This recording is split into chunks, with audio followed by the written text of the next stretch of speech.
not... Speaking of getting stabbed. Oh, shit. So, my dad lives in Colombia. All right, I was going to ask you about that. And, yeah, he lives in Colombia, and the last time he was in LA, he got stabbed. Like, when was this? It was in New Year's Eve. I think he was trying to shoot a documentary about his, I don't know. It's dumb. Is he all right? Yeah, no, he got stabbed in the face. Oh, fuck. Yeah. Well, wait. Was he good looking? What? Is he good looking? Well, he wasn't before that. Well, then it's fine. Yeah, that was the best place to get stabbed. It's all good. Yeah, no, it was New Year's Eve, and he was like, I don't know. My dad, he has all these crazy stories that I never thought were true because they just seem like, why would you say that to anybody unless you're just trying to look cool in front of the person you're insulting? But he gets like, he was living in Colombia and he was talking about one time this guy was trying to mug him and my dad wasn't having that and he told the guy to go fuck himself and the guy pulled out a knife and my dad was like, what? And took a step towards him and then the guy was gonna mess around with him but then he just walked away. And I was like, wow. That's a lie. So my dad does... Lies? I don't know. It sounded like a lie until he got stabbed. That's the thing. He does all these things that it's like, why would you do that unless you wanted to get stabbed? And then, well, lo and behold. But no, New Year's Eve... Are you saying that your dad had a I didn't get stabbed in the face even though I tried really hard to story before he had a I got stabbed in the face story? My whole childhood was multiple I should have got stabbed in the face stories. I would tell him, why didn't you get stabbed in the face, Dad? And you're saying you thought your dad was a pathological liar, but now you're learning that he's a pathological stab seeker. Yeah. That he was the most honest person who really wants to get stabbed in the face. And he found out. That's kind of amazing. Yeah, I wish we could get your dad up here right now. I know. It would be great. He looks horrible, though. It's terrible. Oh, you saw a picture of him with the stab marks? No, I mean, ever since he moved to Colombia, he just started looking like an old man. No, it looks terrible. It's so gross that it's like Scarface. Oh, no. Down the side of his head. Oh man, it's bad. Yeah, so he was getting mugged, and he was probably just being a douche to the guy that was mugging him, right? Well, let's not victim blame. No, I mean that's the thing. This is assume your dad deserves to be stabbed in the face. Well, you don't get if you're getting mugged. They don't want to stab you. They want your money. You're right. I was mugged Spencer. once. I was mugged once. I was mugged in New York, and these three kids,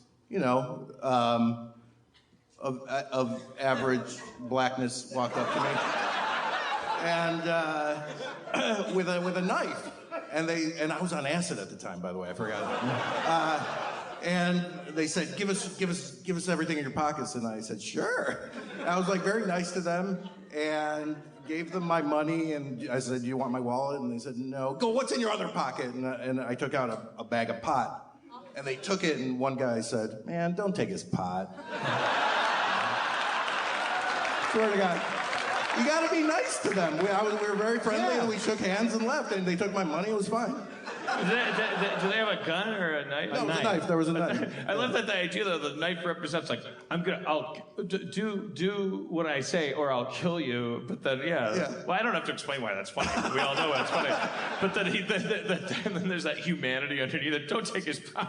Yeah. And also, we're probably never gonna kill you. They were so sweet. I wanted to run into them again. I would walk around with my pocket, a wallet in my hand. Now that part isn't true, but the other part was.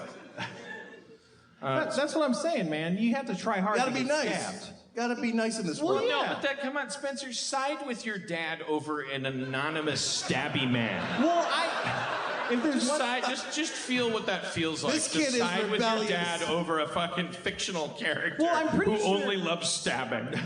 I'm pretty sure the guy was he had the knife, and he was like, hey, give me all your money, or I'll stab you with this knife. And he was like, fuck off, or something. And the guy was like, bam, right in the face. And then my dad, he thought he got punched, so he started chasing after him. And then he was like, oh, I can't see because there's all this blood in my eye. And then he had to stop and go to the hospital and get 17 stitches. And that makes your dad cool, right? I mean, because it's the same stuff that my whole life I'd heard about. And I was like, this is psychopath behavior. You're going to get hurt one of these days. And there it is. Yeah, I mean, I don't know. I felt great when I found out. I was like, finally. I know I wasn't just being a stick in the mud all along. It had a real purpose behind it. But really, seriously, did you think he was lying the first time he told you? He's told a lot of stories. He told me. Then when he got stabbed in the face, did you have to refile any of that information? Yeah, I was like that time when he ripped off the guy's rear view mirror because they were driving too fast in the parking lot. That probably actually happened. But actually, that reminds me, that urge, like my dad has rage issues. I have that too, because one time I was waiting around to pick you up or something. I don't know. I was by your house anyway. Thank God for pot. And I was crossing the street and the car blows by and he like blows by right by me and I'm like, this is a residential neighborhood. And as soon as he goes by me, he starts laying on his horn like I was fucked up for walking. So I was like, I'm gonna teach this guy a lesson. I start chasing after his car, and he didn't realize I was chasing him until I was like right up by his rear or his side, mirror, like the driver's side mirror, and or window, and I was like, I should rip off this guy's mirror. And then like I was like thinking about it, and I was like, this is what my dad does, and he's insane. And then you are the Green Goblin. You're James Franco's character. This is what my dad does, and he's insane. I should either double down or not do it. Yeah. It was either the Green Goblin or Jesus Christ.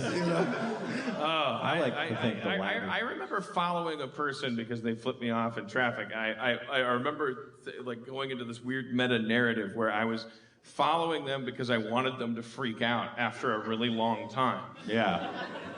Which is psychotic behavior. But the thing I was using against them was the idea that I might be psychotic. But I was. That's what psychos do.